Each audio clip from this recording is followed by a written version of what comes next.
Iniciamos a terceira apresentação na tarde de hoje com os convidados. O presidente mediador, advogado e conselheiro estadual da OAB-PE, convidamos o Dr. Jânio Carvalho.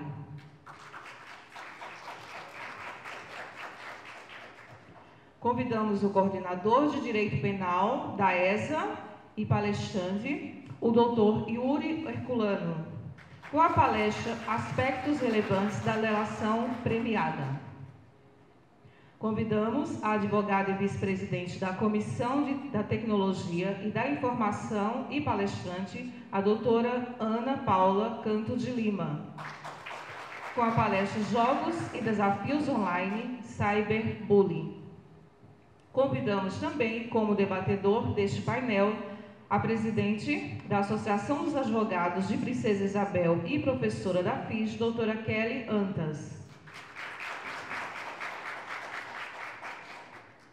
Passamos a palavra ao advogado e conselheiro estadual da OAB, doutor Jânio Carvalho, presidente da mesa deste painel. Boa tarde a todos, advogados, estudantes e demais presentes.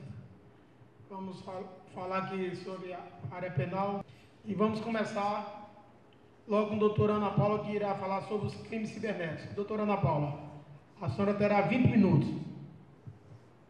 Boa tarde a todos. Vou dispensar as formalidades por conta do tempo, que é diminuto, e já informo que não vou conseguir falar tudo que eu gostaria de falar, mas que se eu conseguir deixar pelo menos uma sementinha sobre o direito digital na cabeça de cada um, já valeu a minha vinda até aqui. Bom, o direito digital, que pode ser conhecido como direito da internet, direito cibernético, direito da tecnologia da informação, seja qual for o nome que as pessoas utilizem para falar sobre ele atualmente é de suma importância na vida de todo mundo. Porque hoje todos nós temos um dispositivo móvel na mão e com ele nós podemos fazer tudo que antes só poderíamos fazer em locais físicos ou em computadores, né? Aqueles computadores antigos de mesa. Hoje nós podemos filmar, gravar, compartilhar, fazer transações bancárias. Então, a internet é uma realidade na nossa vida moderna. E dentro desse contexto, nós temos algumas situações atuais que nos chamam bastante atenção, primeiramente com relação aos jogos e desafios online.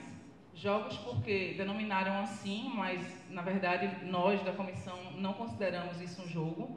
Isso é uma coisa muito séria que os nossos jovens estão praticando, às vezes dentro da própria casa, enquanto você acha que ele está seguro, você com medo da violência proíbe de sair e dentro da sua própria casa, às vezes sem saber, você está e ele está no quarto jogando online e colocando às vezes a vida em risco. Recentemente, um jovem de 13 anos morreu em frente às câmeras em um jogo online. Ele perdeu o jogo, foi fazer o desafio, desafiaram ele foi cumprir o desafio de tentar se asfixiar, shocking games, que a gente chama, e nessa asfixia ele realmente apagou e ainda foi socorrido para o hospital. A prima dele estava jogando online na hora, viu tudo, todo mundo viu tudo pelas câmeras, e tentaram, fazer o que podiam para salvar, mas infelizmente ele foi socorrido, mas ele não sobreviveu. Então, essa realidade que a gente está tendo um constante acesso é uma coisa muito preocupante e é necessário que a sociedade fale sobre isso para que todos nós sejamos multiplicadores das informações para evitar que nossos irmãos, filhos ou amigos, parentes sejam vítimas de uma situação como essa. Então, isso não é jogo. Você tem que se afastar de pessoas que lhe demandam alguma coisa nesse sentido, porque realmente é uma coisa muito perigosa. E, em contrapartida, esse é a corrente filosófica da coisa, que é uma coisa perigosa e que a gente tem que ter muita atenção. Já falando tecnicamente, a gente tem na legislação pouco amparo para conseguir punir de alguma forma essas pessoas que, tanto com esse jogo online quanto com a Baleia Azul, por exemplo, podem exigir uma demanda que a pessoa faça desafios até que os 50 desafios cumpridos, o final seja tirar a própria vida. E isso é uma realidade que veio da Rússia, chegou no Brasil e acho que há pouco tempo atrás ficou bem intenso na televisão, todo mundo falou bastante sobre isso. Uma jovem se matou na represa, outras duas pularam de um prédio. E você pensa, mas por que os nossos jovens estão fazendo isso?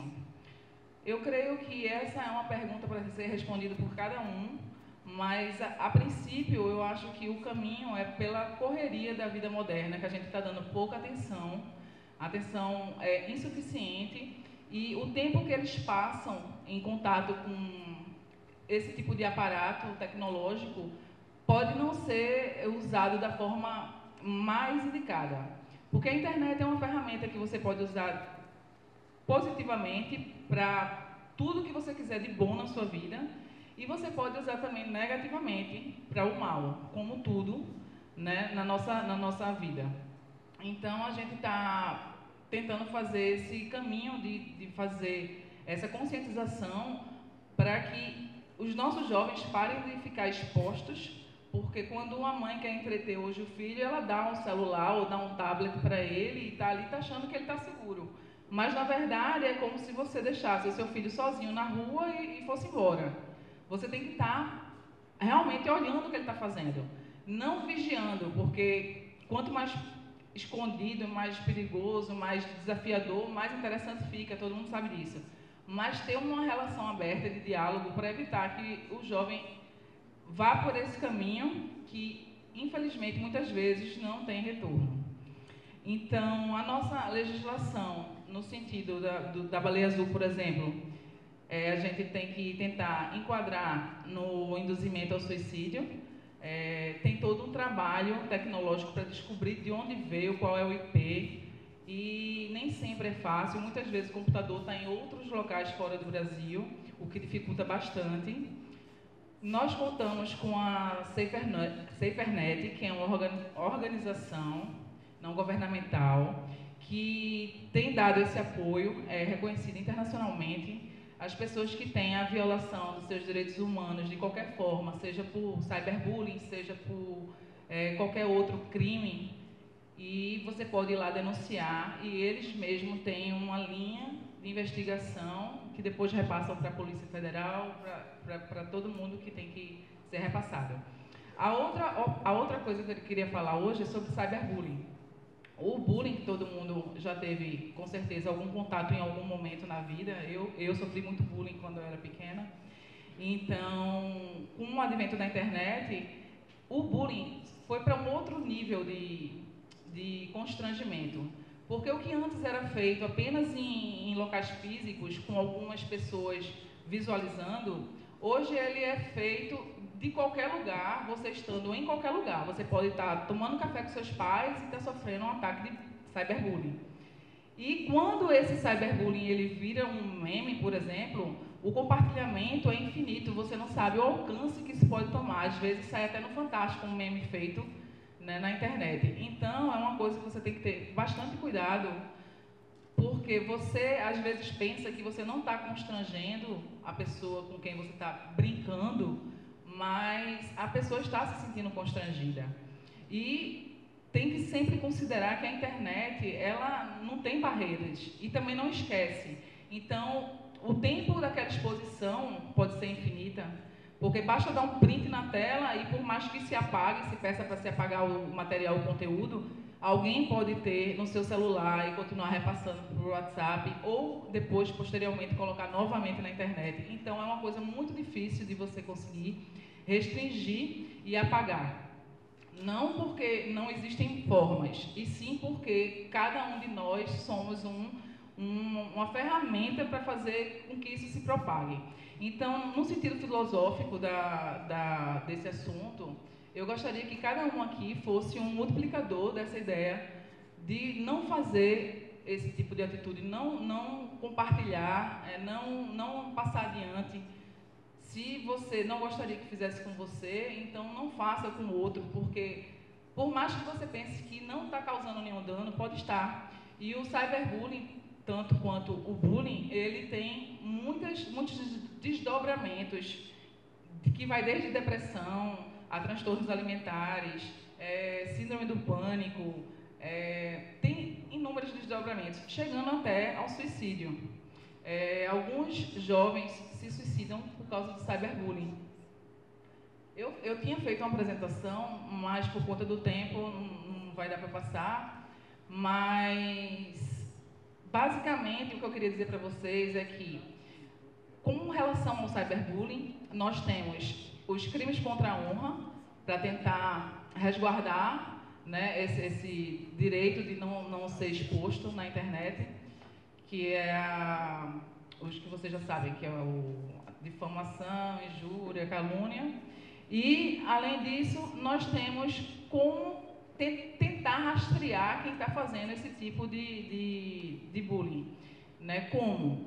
Bom, a hora que você se sentir prejudicado, você faz um print da tela, salva, pega o linkzinho de onde você está vendo o bullying, o cyberbullying, junta tudo, leva para o cartório, faz um ato notarial. Depois de munido desse material, você vai numa delegacia e presta queixa. E aí começa o trabalho da polícia de investigação. Em Recife tem uma delegacia de crimes virtuais, que fica na Rua da Aurora. E aqui é relativamente perto de Recife, mas infelizmente as pessoas ainda não têm esse tipo de atitude, não sei se por desinformação, não sei se não acham que vão dar em nada. Então, infelizmente, hoje as pessoas não têm esse tipo de preocupação em buscar o culpado, em procurar dar a sanção adequada e, infelizmente, isso vai se propagando. Então, o meu recado hoje aqui é que cada um que está aqui seja um multiplicador, consiga informar as pessoas que estão à sua volta sobre o perigo que é deixar o filho só, o jovem só, em contato com esses jogos. Com certeza, o diálogo é sempre a melhor ferramenta para você ter com seu filho. A exposição atualmente é muito acentuada. E ele tem que acreditar que pode contar com você, confiar em você, para se sentir à vontade para falar sobre qualquer evento dessa natureza. E, com relação ao cyberbullying, é a mesma coisa. Seja também um propagador, não compartilhe, não fique incitando e pense que se fosse com você, se você não ia gostar, ou com alguém da sua família, evite, porque com certeza alguém está sendo constrangido, alguém está sofrendo, e a gente não sabe como é a intensidade do sofrimento do outro. Então, ele pode se sentir tão constrangido ao ponto de tirar a sua própria vida. E eu acho que ninguém quer um peso desse nas costas. Então, é isso, meu recado para vocês hoje é esse. Muito obrigada. Boa tarde.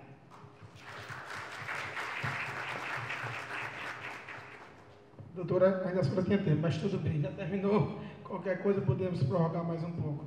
Gostaria de registrar a presença do nosso presidente da OAB estadual, doutor Ron Duarte, que acabou de chegar, do presidente da subseção local, doutor Stefano Nogueira, bem como do presidente da ESA, diretor da ESA, doutor Carlos Neves, e a secretária-geral adjunta da OAB, doutora Ana Luísa Mozinho. Dando continuidade ao nosso painel, passo a palavra agora ao doutor Yuri Herculano, que irá falar sobre os aspectos relevantes da delação premiada. É tema que está tão falado, tão debatido, mas que é novo no processo penal e vem causando sérios problemas. Alguns advogados, a maioria é contra, mas vamos ouvir o que o doutor Yuri tem a falar para nós. Com a palavra, por 20 minutos, doutor Yuri. Boa tarde a todos. Boa tarde, doutor Jânio. Na sua pessoa, eu gostaria de cumprimentar a mesa e agradecer, né, a recepção que o Sertão sempre nos faz. É sempre uma alegria retornar à Serra Talhada e tendo a imensa satisfação também de conhecer essa instituição de ensino, né, que abarca todo o Sertão, transmitindo conhecimento aos 4 cantos desse sertão. Pois bem, em 1904, o médico sanitarista Oswaldo Cruz, ele deu início a uma campanha de vacinação na capital federal à época, no Rio de Janeiro, na qual obrigava as pessoas a tomarem vacina contra a varíola. As pessoas à época acharam aquilo um absurdo e se revoltaram contra aquela imposição de tomarem vacina para não adoecerem. Passado mais de um século, nós olhamos para esse evento e imaginamos como é que aquelas pessoas naquele tempo se voltaram contra algo que era para o bem da saúde delas. E observamos isso de forma estarrecida, né? Quem sabe daqui a 100 anos, ou talvez menos, doutor Jânio, nós olhemos para trás e vejamos o que se está fazendo com o processo penal no Brasil também como um absurdo. E imaginamos como é que se tentou, ou se vão conseguir, eu não sei, mas como se tentaram destruir o nosso já frágil sistema processual penal. Esse tema que estamos hoje a debater um pouco, eu não tenho aqui a pretensão de tentar ensinar absolutamente ninguém a respeito de nada, mas que estou vindo trazer para que nós possamos debater, porque é necessário fomentarmos o debate acerca desse tema. Porque se nós não fizermos, ninguém vai fazer. Se nós da advocacia, se nós da academia não fizermos, ninguém vai fazer e vão passar por cima de nós. Vão passar por cima do que resta da nossa democracia. E o que é esse instituto? Estão tratando a delação premiada ou colaboração da forma eufemística com que queiram tratar, mas a delação premiada,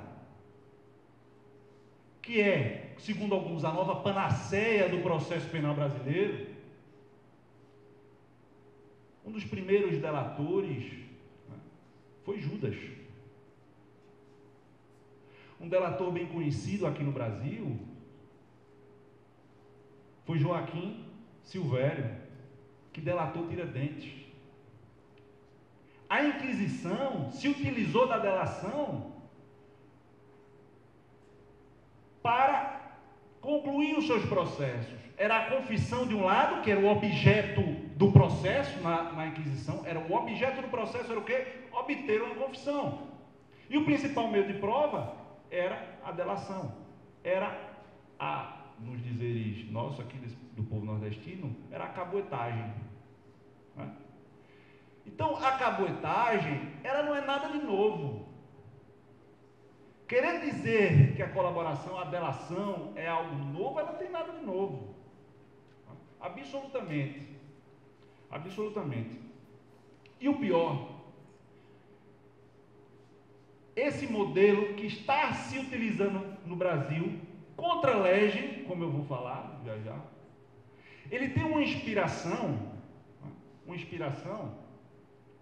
no direito anglo-saxão, no direito norte-americano, que em nada se assemelha ao nosso. Em absolutamente nada se assemelha ao nosso. Quando nós pensamos processo no Brasil, processo penal no Brasil, o processo penal é uma garantia do cidadão. O processo penal é uma garantia para impedir que o poder sancionador do Estado condene inocentes. Então é uma garantia que está no artigo 5º ao devido processo legal. Só que no sistema anglo-saxão, o processo é um direito. E sem um direito você pode renunciá-lo. No Brasil não se pode renunciar a um processo, não se pode renunciar à prestação jurisdicional, porque é uma garantia. Né? E antes de adentrar, gostaria também principalmente para os estudantes, que aqueles que desejam discutir e estudar processo penal e direito penal de uma forma séria, esqueçam o senso comum. Se você cair no senso comum, você não vai a lugar nenhum. Então, teorias e doutrinadores como Datena e etc., esqueçam. Senão você vai conseguir estudar processo penal e direito penal de uma forma séria. Né? Então, abstraindo tudo isso, né? A premiação, eu vou dividir a explanação, apesar de curta, em dois aspectos.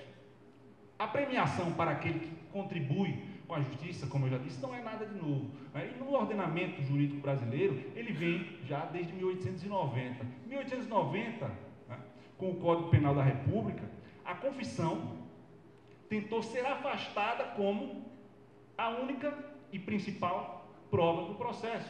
Em 1890, se você pegar a exposição de motivos, né, eu tive a curiosidade de ler a exposição de motivos do Código Penal de 1890, e ele dizia que a confissão, certo, era algo que, se ocorresse, seria natural.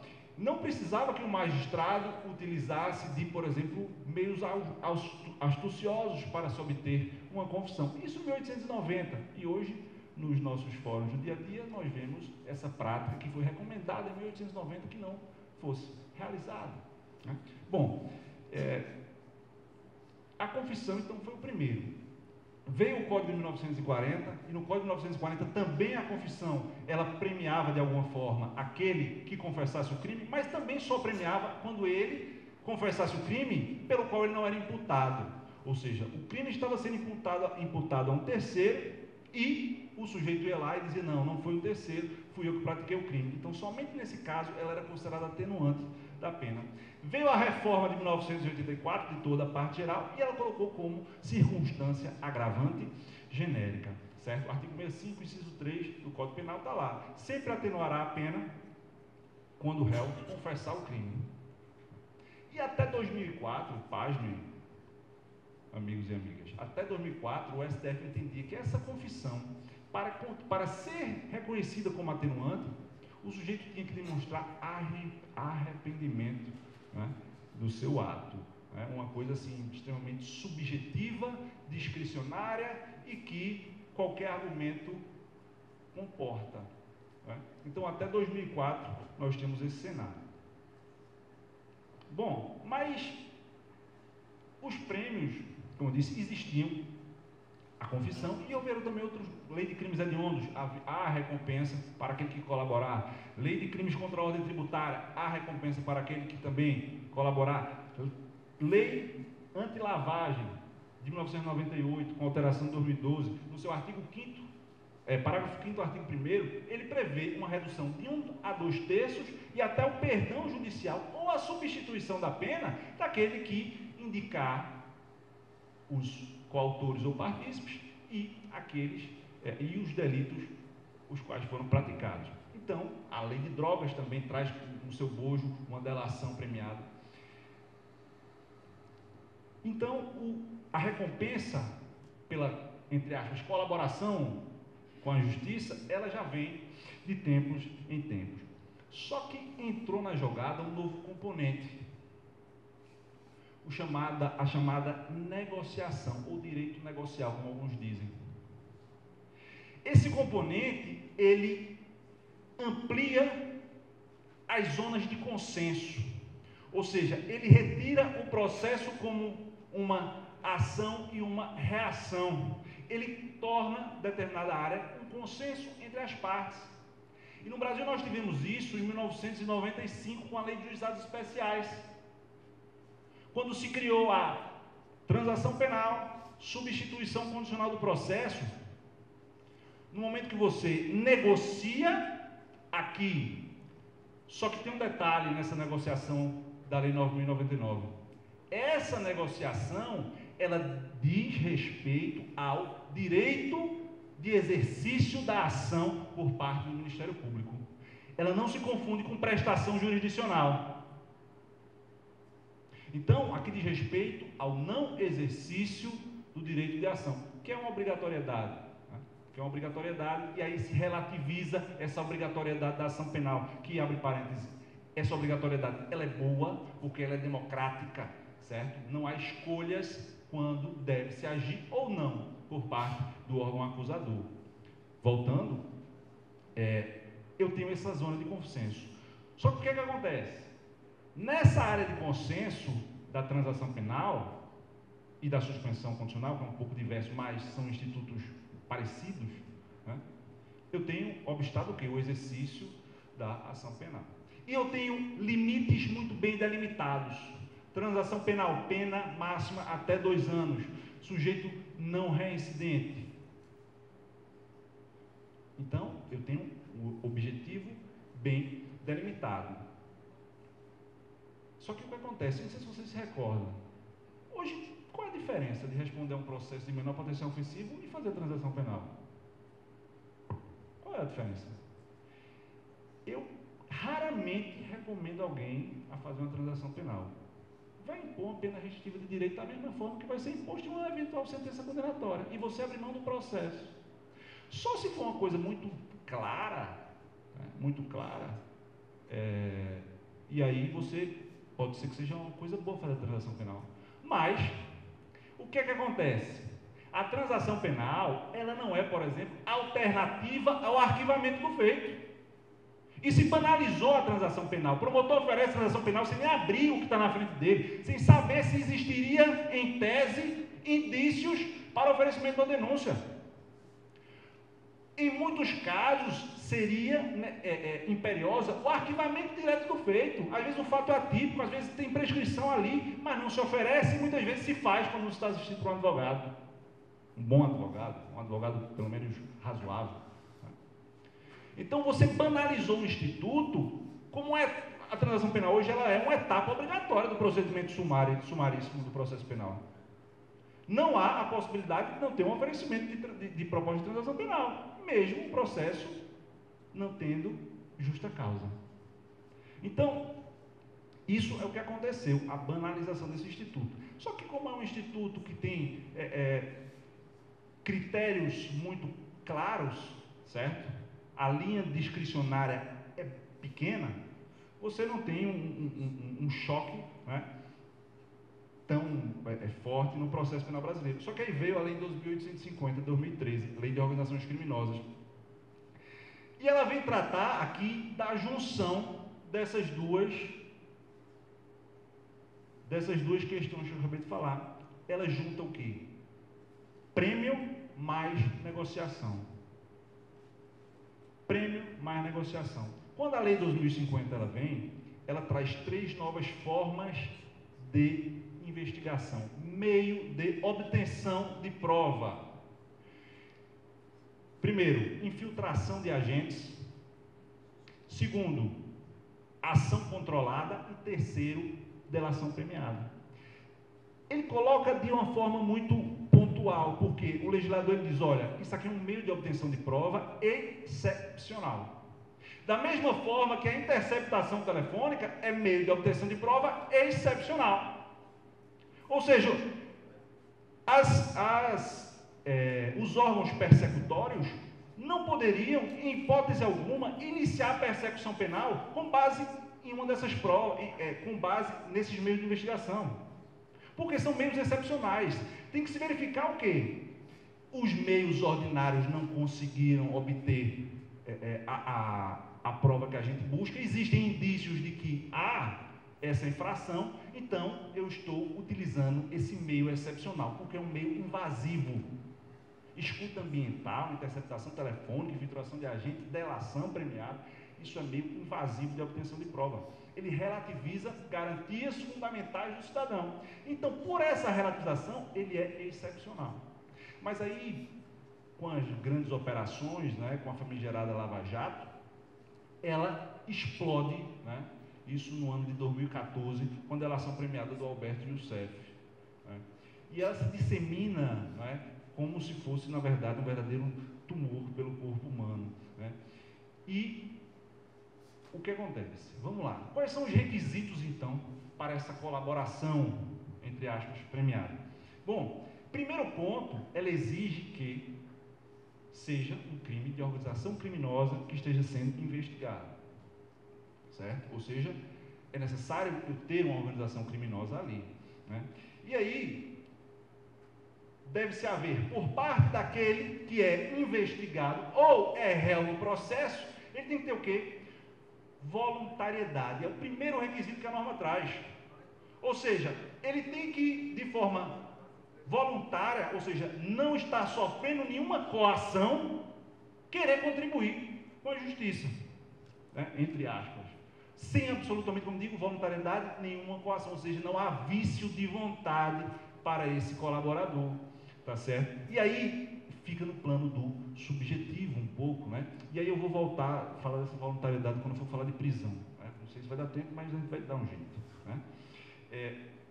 Outros requisitos são de ordem subjetiva, ou seja, a personalidade do réu, né? O crime investigado, tá certo? E o potencial descobrimento, né? A potencial eficácia dessa medida. Então, uma vez preenchidos esses requisitos, tá certo? A personalidade dando ok, né? O interesse dos fatos delatados for interessante para o órgão de persecução, tá certo? Então é possível essa delação, tá? Bom, e o que é que visa então essa colaboração? Conforme a lei 12.850, ela visa identificar coautores, revelar a estrutura da organização criminosa, prevenir a prática de infrações penais, recuperar produto do crime ou localizar vítimas em cativeiro. Ou seja, o objeto, ele é muito também delimitado, tá certo? Mas há também uma margem de discrecionalidade, que nesse caso aqui é até razoável que se tenha. E os benefícios auferidos para aquele que preencheu os requisitos, né, para delatar, se compromete em um desses resultados. Quais são os benefícios? Redução de pena ou perdão judicial quando o processo está em curso, redução de até 2/3, não existe um parâmetro mínimo, ou perdão judicial. Não oferecimento da denúncia, o Ministério Público pode optar por não denunciar, e uma vez já sentenciado, já é na fase de execução da pena, pode haver redução de até a metade ou a progressão de regime, mesmo sem que se tenha presentes os requisitos, né? A progressão de regime seria 1/6, mas ele cumpriu 1/10 da pena. Se ele fez a delação, é possível que isso aconteça, porque está lá como benefício previsto, né? Então, esse é o aspecto geral da norma da lei de delações. Só que aí nós temos as questões polêmicas, as questões críticas desse instituto. Primeiro que eu coloquei aqui, eu vou falar também de uma forma bem rápida, depois a gente pode até conversar, eu vou mandar para vocês material. O preso, ele pode delatar? Veja só, não há nenhuma objeção na própria norma. Ela não fala que o preso não pode delatar. Todavia, quando nós vamos lá, o requisito da voluntariedade, bom, será que ele está livre de vício no seu consentimento quando ele resolve delatar após 2 anos preso? Há uma voluntariedade nessa delação?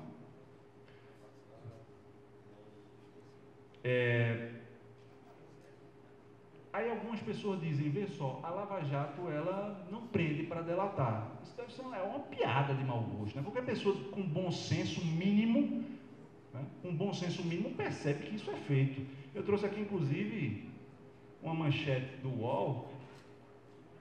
Após prisão de irmã, operador de Cunha acena com delação.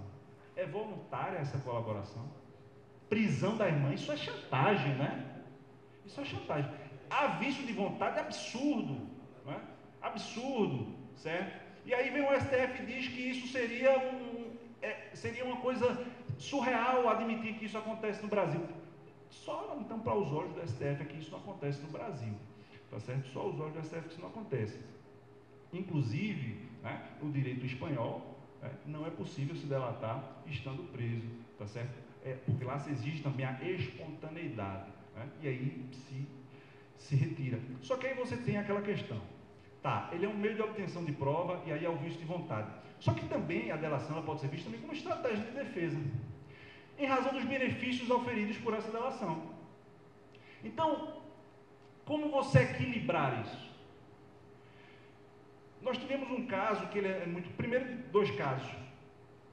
Procurador Regional da República, no TRF4, em um dos seus pareceres, em um habeas corpus que visava a soltura de um dos pré-eventivados na Operação Lava Jato, ele diz em letras garrafais, que, para além da ordem pública ser preservada, as prisões preventivas no âmbito da Lava Jato têm sido profícuas em incentivar os acusados a revelar a prática dos crimes e os seus coautores. Isso vocês podem ver no HC 50-29050, dígito 46, 2014, TRF4.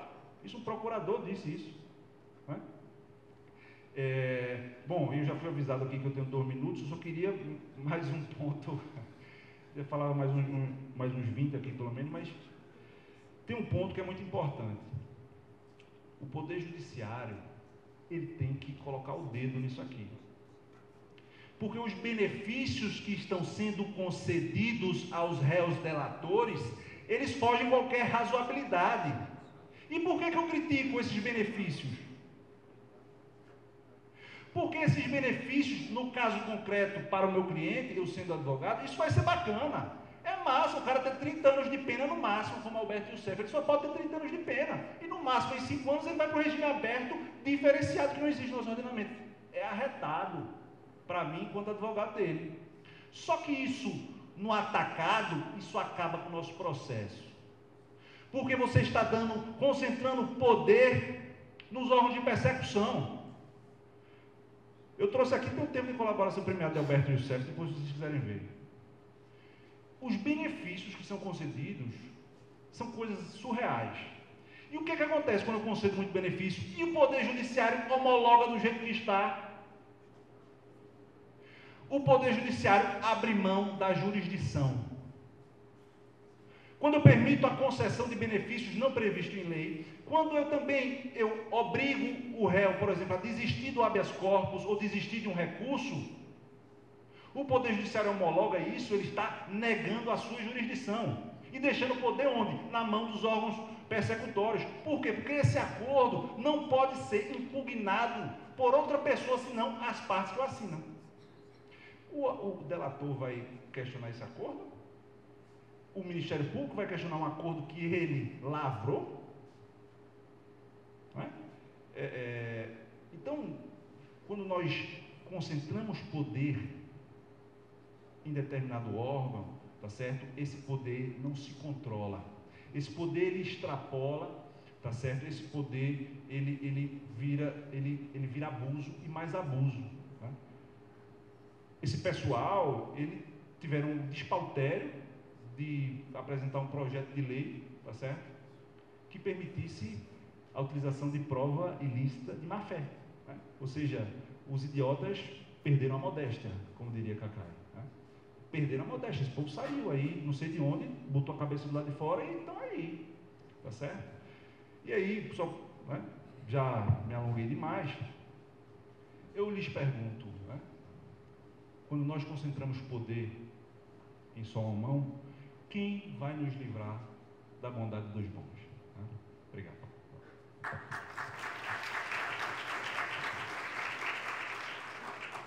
Valeu, doutor Yuri, parabéns. Eu gostaria muito de fazer várias perguntas, inclusive eu, como advogado, aqui na região, porque tem coisas que a gente não entende, esses acordos, essas relações.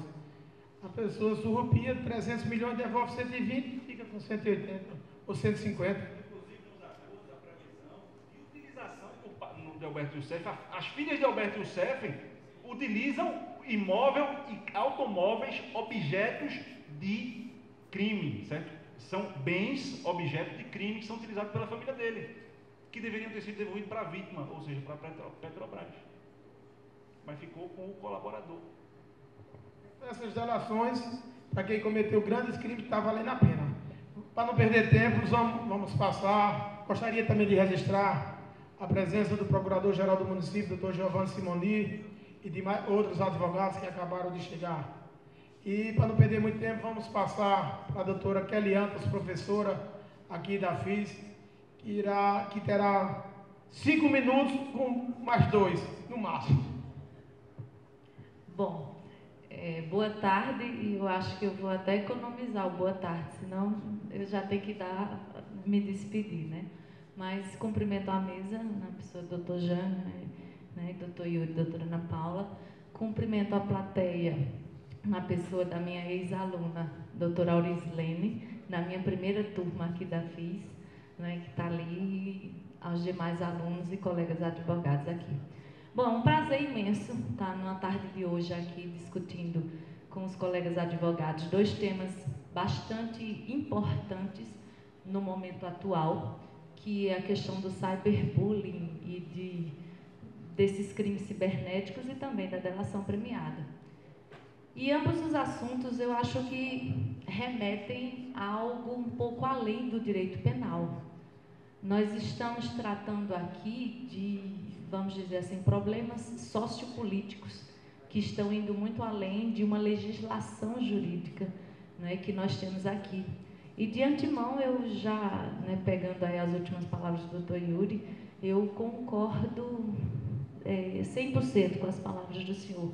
Eu, enquanto professora de processo penal, eu, como falo com os alunos, às vezes eu chego a tremer quando eu vejo o que estão fazendo com as nossas garantias constitucionais processuais, o absurdo que nós temos vivido, né?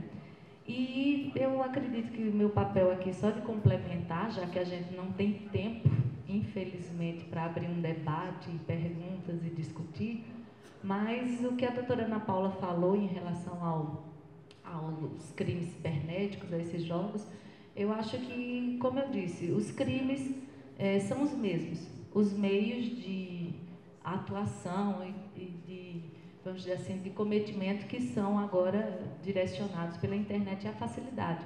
Mas aí nós, obviamente, percebemos que o problema é bem maior do que isso. É um problema social, educacional, estrutural, em que nós temos uma cultura hoje que tem deixado a desejar na questão da educação dos filhos e desse relapso. E aí é o que eu digo.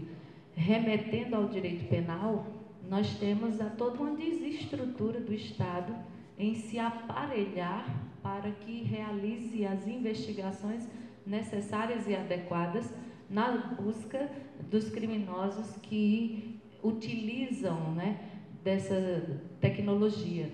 Quando nós temos uma foto vazada, uma informação, uma coisa, e que somos procurados, às vezes, por algum cliente que deseja tentar reparar ou punir, nós sabemos o quanto é difícil e nós próprios desestimulamos, né, a impetração de uma ação penal por uma difamação ou qualquer outra coisa, devido a, vamos dizer assim, a quase impossibilidade, né, de se ter recursos que se consiga buscar de onde começou, por onde foi, qual foi o celular que enviou, e a gente acaba sempre morrendo na praia e deixando a impunidade reinar.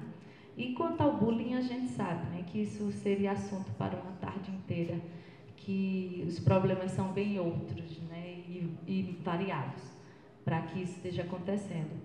E me reportando aí, que eu acho que já passaram 3 minutos, e me reportando à questão da delação premiada, que é um tema que eu venho também estudando bastante, inclusive orientando um trabalho de monografia de uma aluna minha, que nós vamos, inclusive agora à tarde, tratar sobre isso. Mas assim, professor Yuri, eu tenho também, concordando com as afirmações do senhor, percebido que no nosso quadro atual, o nosso problema em relação à delação premiada também é muito mais político. Nós temos percebido que esse benefício estão se esquecendo das nossas garantias processuais, né, e constitucionais, devido a esse momento político aí que nós percebemos tão complicado, né, para não entrar em assuntos, vamos dizer assim, partidários. Mas nós temos exemplos das pessoas, vamos dizer assim, dos grandes, né? Nós pegamos esses milionários, esses empresários, e eu vendo um caso um dia desses, eu não me lembro o nome dele, ele montou uma empresa no nome da esposa, de um genro e de uma filha.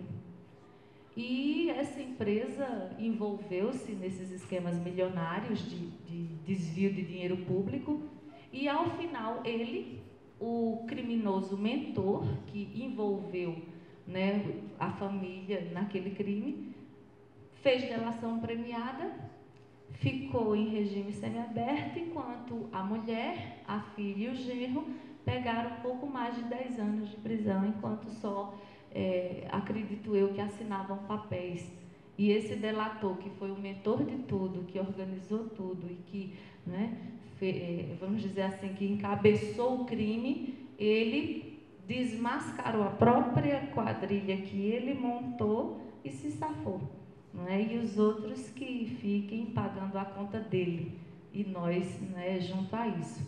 Mas, por fim, professor Yuri, eu não sei se há tempo de alguém, se o senhor responder ou quiser complementar, mas em se tratando da delação premiada, o senhor tem uma opinião pessoal própria de que, porque pelo menos eu, enquanto processualista penal, eu entendo ela válida para aqueles que ou se arrependem do crime ou de qualquer forma querem estimular e ajudar o Estado na desestruturação, né, das organizações criminosas. Então, eu entendo válida, porém, eu também entendo ela demasiadamente benevolente e que gera impunidade, porque é direcionada. E também entendo que não há espontaneidade, porque no Brasil, quando se quer uma delação, primeiro se prende.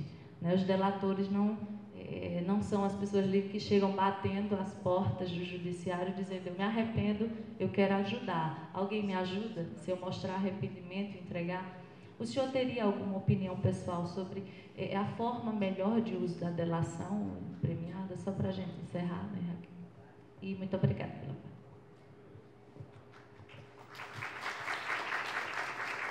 Respondendo rapidamente, essa questão primeira que a senhora colocou é uma questão mais filosófica, não é? Do arrependimento. Tem até um artigo do Jacinto Coutinho, muito bom a respeito disso, né? E eu, particularmente, eu não acredito que ninguém se arrependa e chega lá, eu vou aqui contribuir com o Estado, vou fazer todas as informações aqui que são necessárias para desbaratar essa organização criminosa. Eu não acredito nisso. As pessoas só entregam alguém, só traem, entre aspas, alguém, né, quando elas sentem alguma forma de coação, certo? Então, particularmente, eu acredito que a delação, ela é um meio válido, certo? Inclusive, as previsões anteriores da Lei 2.850, elas prevêem benefícios, só que esses benefícios são dados como prestação jurisdicional. Aqui não, aqui eu tenho a abdicação da prestação jurisdicional. Então, o que acontece? Como meio de obtenção de prova que ela é, olhando sobre esse prisma, eu acredito que ela até seja compatível com o nosso sistema constitucional em casos excepcionais, não inclusive sendo admitido o início ou oferecimento de denúncia com base somente na delação premiada. Por quê? Porque ela é um meio de obtenção de prova excepcional, assim como a interceptação telefônica e a interceptação ambiental. É mais ou menos isso que eu acho. Só antes de concluir, eu quero fazer um jabazinho aqui, né, porque nós vamos ter no dia 28 e 29, lá na OAB, né, um evento da OAB e IESA, junto inclusive com a Polícia Federal e o Ministério Público Federal, um evento a respeito da delação premiada, tá certo? Onde representantes da advocacia, do Ministério Público e da Polícia Federal irão estar debatendo nas noites do dia 28 e 29, né, sobre esse tema tão palpitante aí, né, e tão novo, entre aspas, no nosso sistema processual. Tá certo? As inscrições gratuitas pelo site da ESA. Obrigado mais uma vez.